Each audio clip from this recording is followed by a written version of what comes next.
नमस्कार विद्यार्थी मित्रांनो, मी अजित सोनवणे आपणा सर्वांचं स्वागत करतो आपल्या अजित सोनवणे अकॅडमी मध्ये।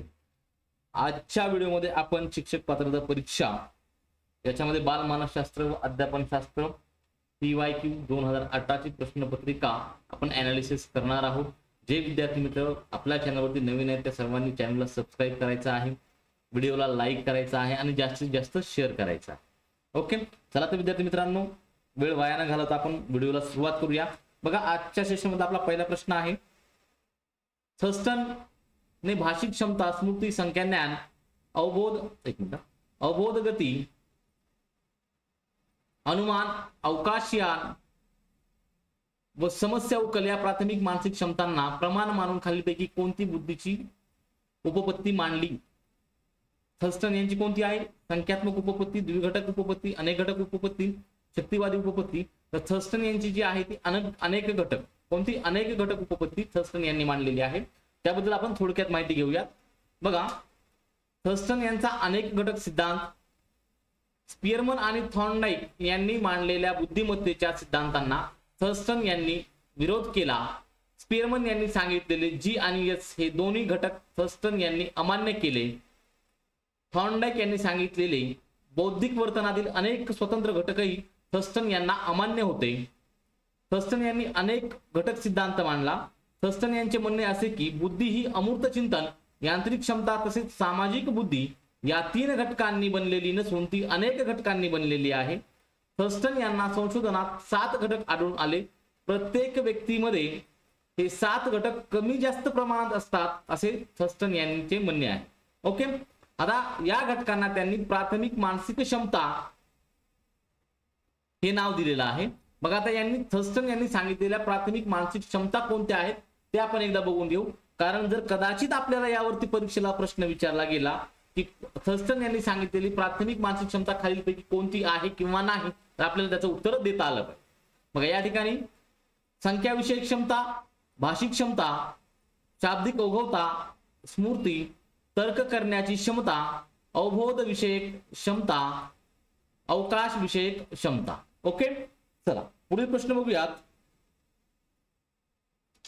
सन 1990 मध्ये भावनिक बुद्धिमत्तेची उपपत्ती जॉन मेयर व डॅश यांनी मांडली।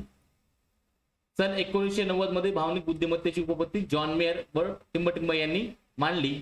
पर्याय आहेत Peter Salovey, William James, Dalip Singh, Bruner. आणि या प्रश्नाचं अचूक उत्तर आहे विद्यार्थी मित्रांनो पीटर सॅलोवी। पर्याय क्रमांक 1 हे या प्रश्नाचं अचूक उत्तर आहे।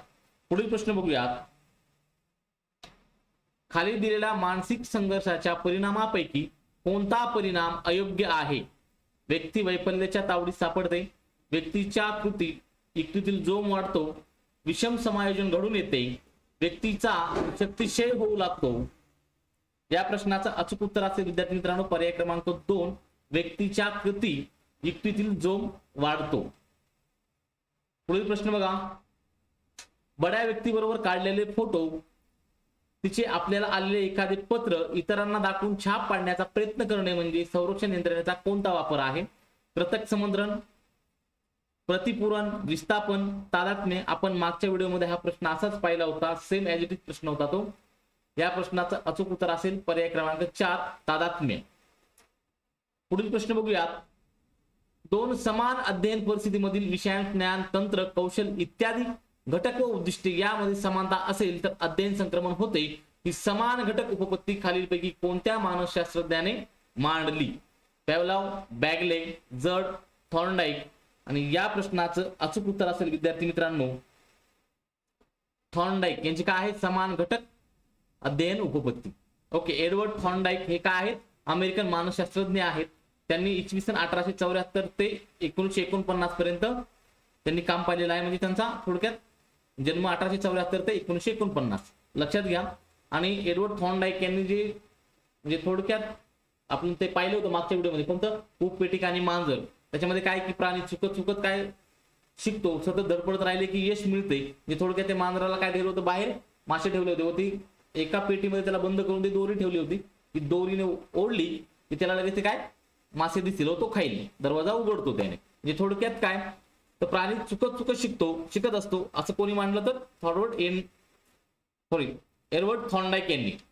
आणि याच्यामध्ये लक्षात ठेवा काय की हे अध्ययन उपपत्ती आहे, याच्यावरती तुम्हाला 2 प्रश्न हमखास विचारले जातात.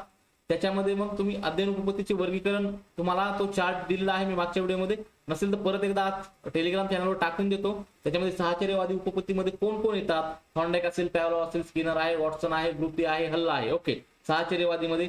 त्याचबरोबर आधुनिक उपपत्त्या कोणाकोणाच्या आहेत, तर ब्लूम यांची काय आहे, प्रभुत्व संपादन उपपत्ती आहे. बांदुरा यांची काय, सामाजिक अध्ययन उपपत्ती होती. माहिती प्रक्रियाकरण प्रतिमान हे कशामध्ये होतं, आधुनिक उपपत्तीमध्ये. असं 3 याच्यामध्ये आपण त्याचं वर्गीकरण केलं होतं. तो चार्ट मी काय करतो, टेलिग्राम चॅनलवरती टाकतो. ज्या विद्यार्थी मित्रांनी टेलिग्राम चॅनल जॉईन नसेल केला, खाली लिंक देतो, सर्वांनी लिंकवरती जाऊन टेलिग्राम चॅनल जॉईन करा. ठीक आहे, चला पुढील प्रश्न बघूयात.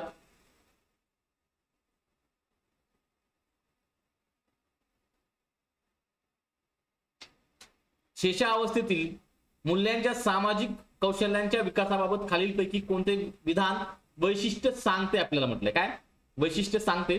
परकी माणसे ओळखता येत नाहीत, इतरांच्या हावभावांना प्रतिसाद देत नाहीत, इतरांचे लक्ष वेधून घेतात, अनोळखी माणसांकडे पटकन जातात. थोडक्यात मी तुम्हाला एक पीडीएफ दाखवतो, एक स्क्रीनशॉट आहे, तो बघून घेऊ आपण. बघा, अध्ययन व सामाजिक कौशल्य शेषावस्थेमधील. त्याच्यामध्ये काय, शेषावस्थेतील मुले सुरुवातीस हावभावांना प्रतिसाद देतात, विविध हालचाली स्वतः करून इतरांचे लक्ष आपल्याकडे काय करतात, वेधून घेतात, आपल्याला दुसऱ्यांनी उचलून घ्यावे म्हणून आवाज करतात, हातपाय हलवतात. या गटातील मुले परकी माणसे ओळखतात, ओळखीच्या माणसांकडून अनोळखी माणसांकडे पटकन जात नाहीत. ओके, पटकन जात नाहीत. शेषावस्थेतील मूल थोडे मोठे झाले की इतरांच्या हालचाली व बोलणे यांची नक्कल करू लागते. ओके, चला आपल्याला काय, एवढ्यावरूनच आपल्याला काय आपल्या प्रश्नाचं उत्तर मिळेल. बघा, सुरुवातीला लक्षात घ्या काय म्हटलेलं आहे, सुरुवातीस हावभावांना प्रतिसाद देतात. ओके, विविध हालचाली स्वतः करून इतरांचे लक्ष आपल्याकडे वेधून घेतात. लक्षात घ्या काय, इतरांचे लक्ष आपणाकडे वेधून घेतात. त्याचबरोबर काय, हातपाय हलवतात, आवाज करतात. आणि एक लक्षात ठेवा, ओळखीच्या माणसांकडून अनोळखी माणसाकडे पटकन जात नाहीत. ओके, बघा या ठिकाणी एवढ्यावरून आपल्याला प्रश्नाचं उत्तर देता येईल काय की इतरांचे लक्ष आपल्याकडे काय करतात, वेधून घेतात. ओके, म्हणून या प्रश्नाचं अचूक उत्तर असेल पर्याय क्रमांक 3. चला पुढील प्रश्न बघूया. किशोर वयातील मुलांच्या शारीरिक विकासाबाबत खालीलपैकी कोणते विधान योग्य आहे. ग्रंथी रसामुळे शरीराच्या सांगड्यावर परिणाम होतो, स्नायू मेदाची वाढ मुलींमध्ये अधिक असते, प्राणवायूच्या पुरवठ्यात होणारी वाढ मुलींमध्ये अधिक असते, मुला मुलींची शारीरिक वाढ समतुल्य असल्याने शारीरिक शिक्षणातील क्रिया समान असतात. या प्रश्नाचं अचूक उत्तर होईल विद्यार्थी मित्रांनो पर्याय क्रमांक 1, ग्रंथी रसामुळे शरीराच्या सांगड्यावर परिणाम होतो. पुढील प्रश्न बघा, कुशाग्र बुद्धिमत्तेच्या विद्यार्थ्याबाबत खालील विधानापैकी कोणते विधान अयोग्य आहे. आपल्याला या ठिकाणी निगेटिव्ह प्रश्न विचारलेला आहे, थोडंसं काळजीपूर्वक आपण या ठिकाणी पर्याय वाचूयात. सर्वसामान्य विद्यार्थ्यासारखाच अभ्यासक्रम त्यांना असावा, आपण इतरांहून श्रेष्ठ आहोत अशी अहंभावना या विद्यार्थ्यामध्ये असू शकते, शिक्षकांसाठी हे विद्यार्थी प्रतिस्पर्ध्यासारखे असतात, अभ्यासक्रम सोपा वाटल्याने विद्यार्थी वर्गात लक्ष देत नाहीत. आता अयोग्याच्या मध्ये एक लक्षात घ्या, कोणती गोष्ट वाटेल, अभ्यासक्रम सोपा वाटल्याने विद्यार्थी वर्गात लक्ष देत नाहीत. ओके, हे नाही होणार, हे बरोबर आहे. शिक्षकासाठी हे विद्यार्थी प्रतिस्पर्धा असतात, हे पण बरोबर आहे. आपण इतरांहून श्रेष्ठ आहोत अशी अहंभावना या विद्यार्थ्यामध्ये असू शकते. ओके, सर्वसामान्य विद्यार्थ्यासारखाच अभ्यासक्रम त्यांना असावा, हे नाही. म्हणून लक्षात घ्या, सर्वसामान्य विद्यार्थ्यासारखा अभ्यासक्रम त्यांना असावा नाही, हे होणार नाही. म्हणून या प्रश्नाचं अचूक उत्तर आहे पर्याय क्रमांक 1. ओके, चला पुढील प्रश्न बघूयात.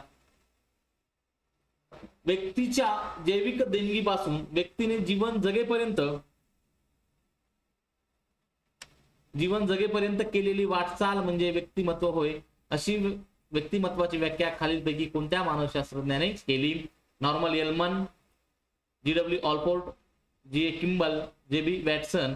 या प्रश्नाचं अचूक उत्तर असेल विद्यार्थी मित्रांनो नॉर्मन येल्मन.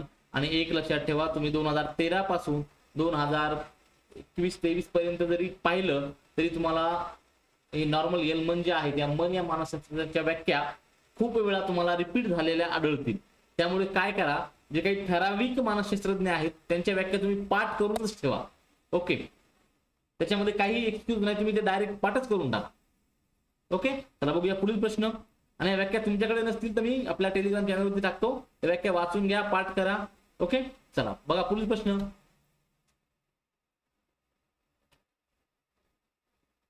कंठग्रथीतून थायरॉक्सिन हा स्त्राव जेव्हा जास्त प्रमाणात पाझरतो तेव्हा त्या व्यक्तीमध्ये खालीलपैकी कोणते लक्षण दिसू लागते?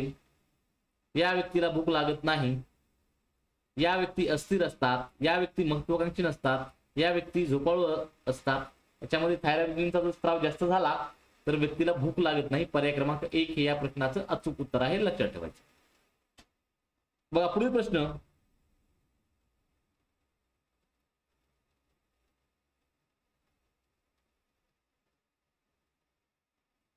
इथून प्रश्न सुरू होते, थोडासा प्लेन बेसिक आहे. अध्ययन उपपत्तीच्या वर्गीकरणामध्ये ज्ञानात्मक उपपत्तीमध्ये खालीलपैकी कोणत्या मानसशास्त्रज्ञाचा समावेश होत नाही? कोणत्या म्हटलेला आहे? ज्ञानात्मक. आता ज्ञानात्मक मध्ये कोण कोण आहे? तो ज्ञानात्मक उपपत्ती कोणी कोणी मांडली? तर त्याच्यामध्ये समाकारवादी उपपत्ती आहे, लेनिनची क्षेत्रीय उपपत्ती आहे, त्याचबरोबर गॅलेट, टॉलमेन, आसुबेल आणि ब्रुनर यांनी मांडलेल्या उपपत्त्या. ओके, लक्षात ठेवायचं. कोणत्या? ज्ञानात्मक उपपत्तीमध्ये कोणत्या आहेत? समाकारवादी उपपत्ती, त्याचबरोबर लेविन जे आहेत, लेविन जे मानसशास्त्रज्ञ आहेत त्यांनी मांडलेली उपपत्ती. म्हणजे याचं उत्तर असायला पाहिजे ज्ञानात्मक मध्ये लेनिनची क्षेत्रीय उपपत्ती येईल, पर्याय क्रमांक 2. ओके, लक्षात ठेवा, याचं उत्तर असेल पर्याय क्रमांक 2. कोणाला काही कन्फ्युजन वाटत असेल तर कमेंट करा, तुम्हाला पुराव्यासहित दाखवतो, काही विषय नाही. चला पुढील प्रश्न बघूयात. व्यक्ती व तिच्या भोवतालचे वातावरण यांच्यातील आंतरक्रियातून मर्मदृष्टी प्राप्त होते व समस्या सोडवली जाते असे मत कोहलर यांनी मांडले आणि प्रयोगाने हे सिद्ध केले. याकरिता त्यांनी खालीलपैकी कोणत्या प्राण्यावर प्रयोग केले?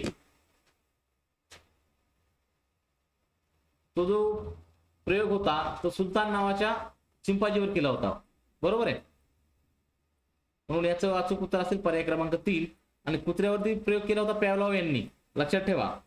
मांजरावरती थॉर्नडाईक यांनी केलेला होता, मी आताच तुम्हाला सांगितलं होते, खूप पेटिक आणि मांजर. ओके, कुत्र्यावरती मला वाटतं पॅवलॉव यांनी केला होता, कबुतरावरती BF स्किनर यांनी केला होता, हे देखील लक्षात ठेवा. आणि चिंपांजीवरती म्हणजे थोडक्यात मर्मदृष्टीमूलक जे आहे, मर्मदृष्टी प्राप्त होते, ही समस्या सोडवली जाते असे कोहलर यांनी केले. कोहलरनी कोणावर केला? तर चिंपांजी, सुलतान नावाचा चिंपांजी होता तो, लक्षात ठेवा. पुढील प्रश्न बघा. खाली अध्यापन प्रक्रियेचे स्वरूप सांगणारी विधाने दिली आहेत, त्यापैकी कोणते विधान योग्य नाही? प्रश्न निगेटिव्ह आहे. अध्ययनास गतिमान करण्याचे सामर्थ्य अध्यापन प्रक्रियेत आहे, अध्यापन हे अध्ययनास पोषक आहे, अध्यापन हे नैसर्गिक व सहज आहे, अध्यापनात शिक्षक, अध्ययनार्थी आणि विषय हे 3 घटक असतात. तर याच्यामध्ये बघा, अध्ययनास गतिमान करण्याचे सामर्थ्य अध्यापनामध्ये आहे. ओके, अध्यापन हे अध्ययनास पोषक आहे, ठीक आहे. अध्यापन हे नैसर्गिक व सहज नाही, अध्यापनात शिक्षक, अध्ययनार्थी आणि विषय हे 3 घटक आहेत, बरोबर आहे. या प्रश्नाचं योग्य नाही म्हटलं, या ठिकाणी पर्याय क्रमांक 3 हे या प्रश्नाचं अचूक उत्तर होईल. पुढील प्रश्न बघूयात.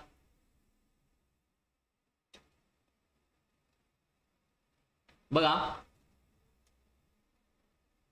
खालीलपैकी कोणत्या प्रतिमानामध्ये आपल्या आजूबाजूच्या अनिष्ट प्रश्नांचे निरीक्षण करणे, त्यासंबंधी चर्चा करणे, अनिष्ट प्रथांचे बळी झालेल्या व्यक्तींच्या मुलाखती घेणे इत्यादी गोष्टींचा विचार केला जातो?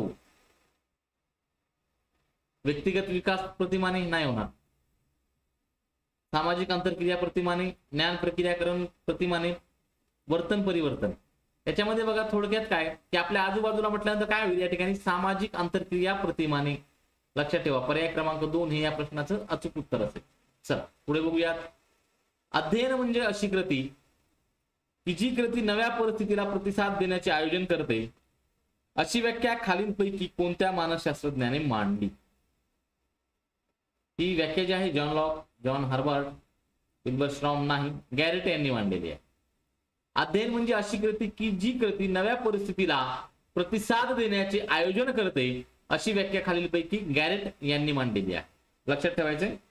चला पुढील प्रश्न बघूयात.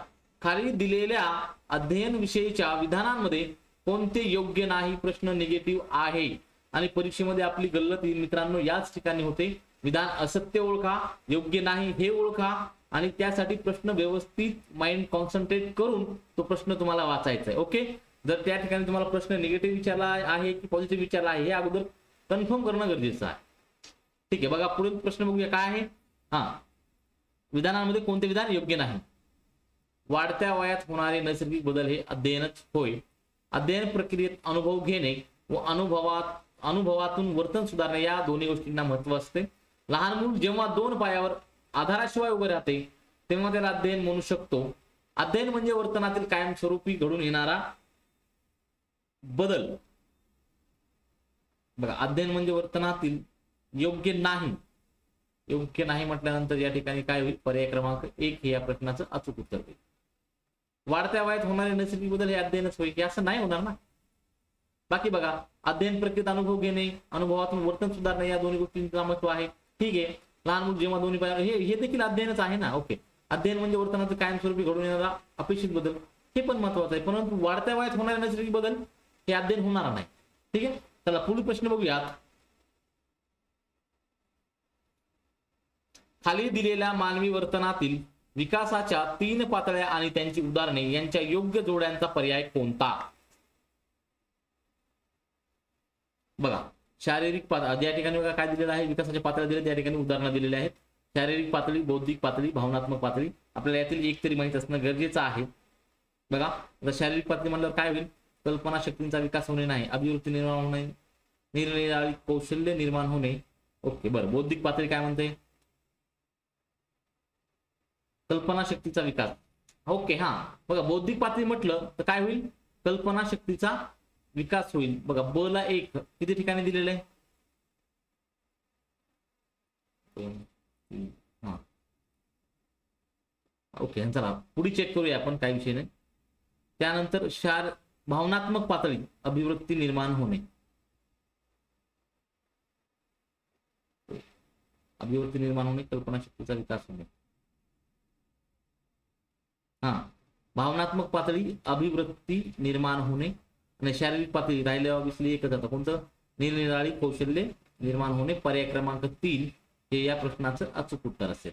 ओके, लक्षात ठेवा. आणि काय नाही, असे सोपे सोपे प्रश्न असतात. थोडंसं एक लॉजिकली विचार केला तर प्रत्येक प्रश्नाचं उत्तर देऊ शकतो. ओके, चला पुढील प्रश्न बघूया. कितीही प्रयत्न केले तरी प्रगतीच्या ज्या एका विशिष्ट मर्यादेपलीकडे आपण जाऊ शकत नाही तो अध्ययन वक्राचा टप्पा म्हणजे काय? अंतिम प्रगतीचा काळ, पठारावस्था, शारीरिक व मानसिक परिसीमा, मंद प्रगतीचा काळ. काय असेल याचे उत्तर?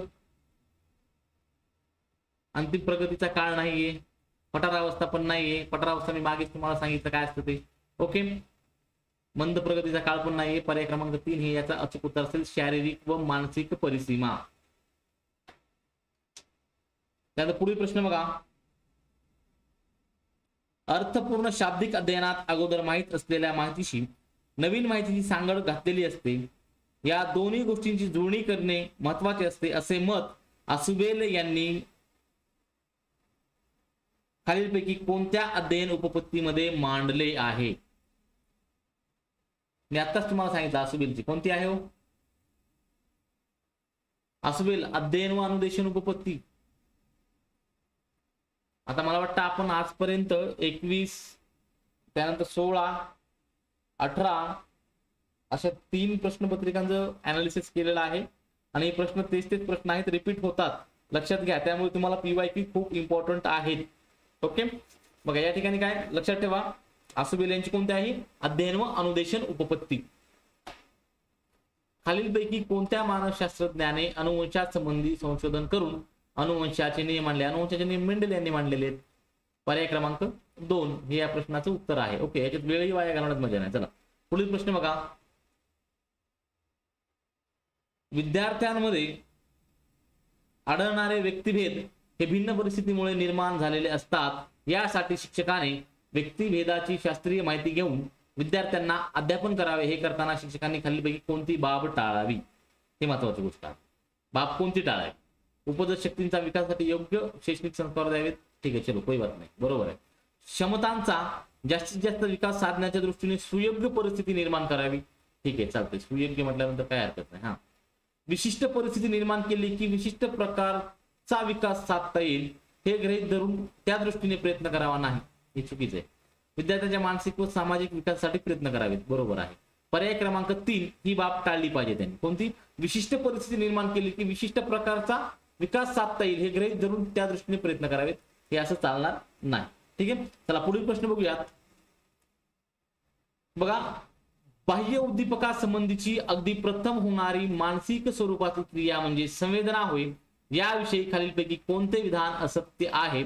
एखादा चेतक दिसला की ज्ञानेंद्रिय उद्दीपित होतात. ज्ञानेंद्रियाचा बाह्य वस्तूंच्या चेतकावर परिणाम होतो. चेतकावर झालेला परिणाम मज्जातंतू मार्फत मेंदूकडे पोहोचविला जातो.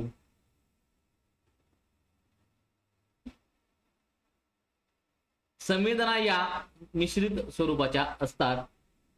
थोडक्यात आपण संवेदनेबद्दल माहिती घेऊया. बघा, थोडासा 2 मिनिटं वेळ लागू द्या, काही हरकत नाही, कारण हे परीक्षेला तुम्हाला खूप महत्वाचं आहे. ओके, बघा, ज्ञानेंद्रियांमार्फत आपण जगाशी संपर्क प्रस्थापित करतो. ज्ञानेंद्रिय नसतील, डोळे, कान, नाक, जीभ आणि त्वचा नसली तर बाह्य जगाशी आपण संपर्क कसा साधला असता? विशिष्ट ज्ञानेंद्रिय विशिष्ट प्रकारचे कार्य करत असते, म्हणून बाह्य जगाशी आपण संपर्क ठेवून आहोत. डोळे पाहतात, कान ऐकतात, नाक वास घेते, जीभ चव घेते आणि त्वचा स्पर्श ज्ञान करून देते. ठीक आहे, एखादा चेतक दिसला की ज्ञानेंद्रिय उद्दीपित होतात, हे आपलं महत्वाचं आहे. ठीक आहे, त्यांचा बाह्य वस्तूच्या चेतकावर परिणाम होतो. हा चेतकावर झालेला परिणाम मज्जातंतू मार्फत मेंदूकडे पोहोचविला जातो. मेंदूला बाहेर काही असल्याची जाणीव होते. बाह्य उद्दीपकासंबंधीची ही अगदी प्रथम होणारी प्राथमिक स्वरूपाची मानसिक क्रिया होय. या मानसिक क्रियेला संवेदना असे म्हणतात. संवेदना ही शुद्ध, स्वच्छ आणि निर्भेळ असते. ओके, कोणतेही संवेदना निर्माण होण्यासाठी बाह्य उद्दीपकाची आवश्यकता असते. उद्दीपक नसेल तर संवेदना निर्माण होणार नाही. उद्दीपकाबरोबरच संवेदना निर्मितीत ज्ञानेंद्रिय व मज्जासंस्था यांचे महत्व आहे. मज्जासंस्थेत मज्जारज्जू, मज्जातंतू, लहान व मोठा मेंदू यांचा समावेश होतो. संवेदन क्षमता ही ज्ञानेंद्रियाच्या क्षमतेवर अवलंबून असते. विविध प्राण्यांच्या संवेदन क्षमता भिन्न असतात. संवेदन क्षमता निर्माण होणे आपल्या इच्छेवर अवलंबून नसते. उकिरड्या जवळून गेल्यावर कुबट वास येणारच, दूरवर नजर गेली की क्षितिज दिसणारच. ओके, लक्षात ठेवा, संवेदना अधिक अर्थ बरोबर अवबोध आणि अवबोध अधिक अवबोध वजा अर्थ म्हणजे संवेदना, हे लक्षात ठेवायचंय. आपला प्रश्न काय आहे तो बघूया आपण. बाह्य उद्दीपकासंबंधी अगदी प्रथम होणारे मानसिक स्वरूपाची क्रिया म्हणजे संवेदना. खाली याविषयी खालीलपैकी कोणते विधान असत्य आहे? ओके, या ठिकाणी असत्य विधान असेल विद्यार्थी मित्रांनो पर्याय क्रमांक 4 आपण आताच वाचलेला आहे. संवेदना या मिश्रित स्वरूपाच्या असतात नाही, या मिश्रित स्वरूपाच्या नसतात. एखादा चेतक दिसला की ज्ञानेंद्रिय उद्दीपित होते. ज्ञानेंद्रियाच्या बाह्य वस्तूच्या चेतकावर परिणाम होतो. चेतकावर झालेला परिणाम मज्जातंतू मार्फत मेंदूकडे पोहोचवला जातो. हे आपण आताच पाहिलेलं आहे. ठीक आहे, चला पुढील प्रश्न बघूयात. समोर उद्दीपिक नसताना सुद्धा पूर्वी घेतलेल्या अनुभवांचे मनातल्या मनात पुनरुज्जीवन करता येणे किंवा ते अनुभव मनचक्षु पुढे आणता येणे याला काय म्हटलं जातं? ओके, समजा या ठिकाणी काय म्हणते की समोर उद्दीपक नाहीये. ओके, परंतु काय की पूर्वी घेतलेले अनुभव आपल्या मनातल्या मनात पुनरुज्जीवन करणे म्हणजे समजा काही वर्षापूर्वी किंवा एखाद्या खूप दिवसांपूर्वी आपण एखादा चित्रपट पाहिलाय. ओके, आपण तो काय एकदा 3 इडियट्स सर्वांनी पिक्चर पाहिलेला आहे. ओके, त्याच्यामध्ये जो असतो चतुर, तो चतुर काय म्हणतो की आपण 5 सप्टेंबरला याच ठिकाणी भेटूयात. ओके, सर्वांच्या डोक्यामध्ये काय क्लिक झालेलं असेल की त्या ठिकाणी त्याचे 2 मित्र उभे आहेत आणि चतुर त्यांना तो 5 सप्टेंबरची तारीख दाखवतो. ओके, म्हणजे काय की पूर्वी घेतलेल्या अनुभवांची मनातल्या मनात पुनरुज्जीवन करता येणे याला काय म्हणायचं? तर याला म्हणता येईल काय? प्रतिमा. लक्षात ठेवा, काय आहे? प्रतिमा म्हटलं जातं. आणि प्रतिमेबद्दल आपण थोडक्यात माहिती घेऊया. ओके, बघा,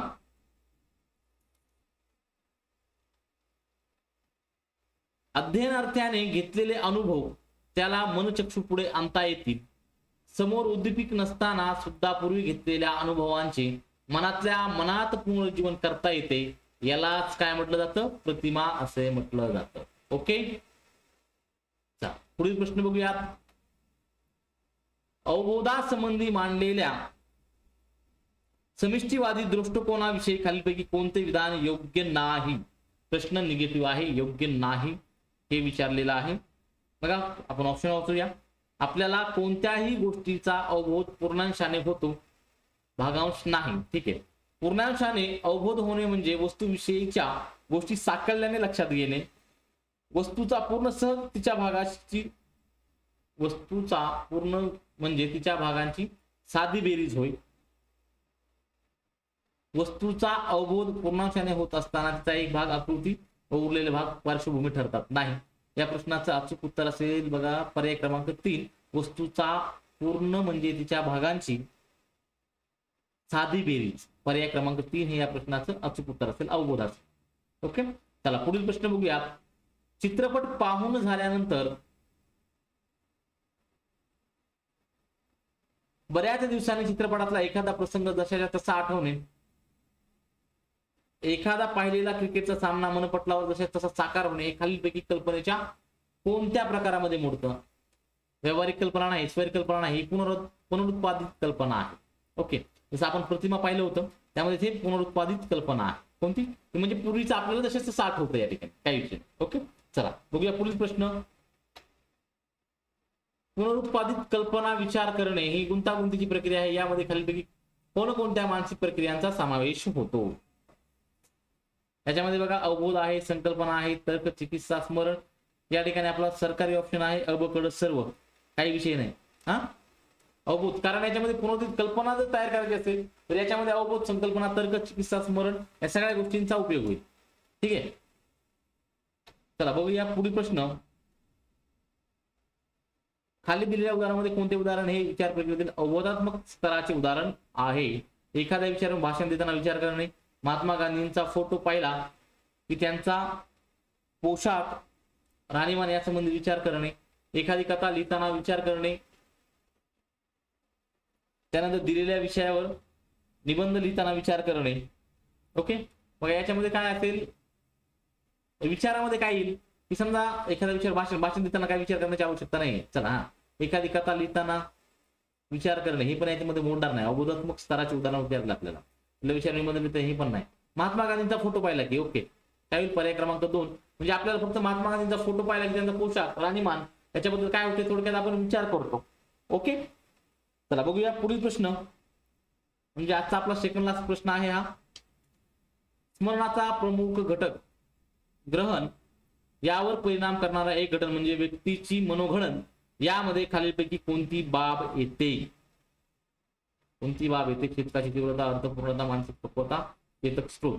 स्मरणाचा मुख्य घटक ग्रहण यावर परिणाम करणारा एक घटक म्हणजे व्यक्तीची मनोघडण. यामध्ये खालीलपैकी कोणती बाब येते? तर याच्यामध्ये येईल मानसिक पक्वता. पर्याय क्रमांक 3 हे या प्रश्नाचं अचूक उत्तर असेल. ठीक आहे, चला आणि आजच्या व्हिडिओ मधला आपला शेवटचा प्रश्न आहे. धारणेचे मापन करताना खालीलपैकी कोणती पद्धती वापरली जात नाही? धारणेचे मापन करताना प्रत्यावन, प्रत्याविज्ञान, पुनरुज्जयन नाही, पठन अध्ययन पद्धती. ओके, लक्षात ठेवा पठन पद्धती हिचा काय होत नाही? वापरली जात नाही. ओके विद्यार्थी मित्रांनो, थांबू आपण या ठिकाणी. भेटू पुढील व्हिडिओमध्ये. व्हिडिओ आवडला असेल, प्रश्न आवडला असेल, एक्सप्लेनेशन आवडला असेल तर सर्वांनी व्हिडिओला लाईक करायचे आणि जास्तीत जास्त शेअर करण्याचा प्रयत्न करायचा आहे. ओके, थांबू आपण या ठिकाणी. भेटू पुढील व्हिडिओमध्ये. धन्यवाद.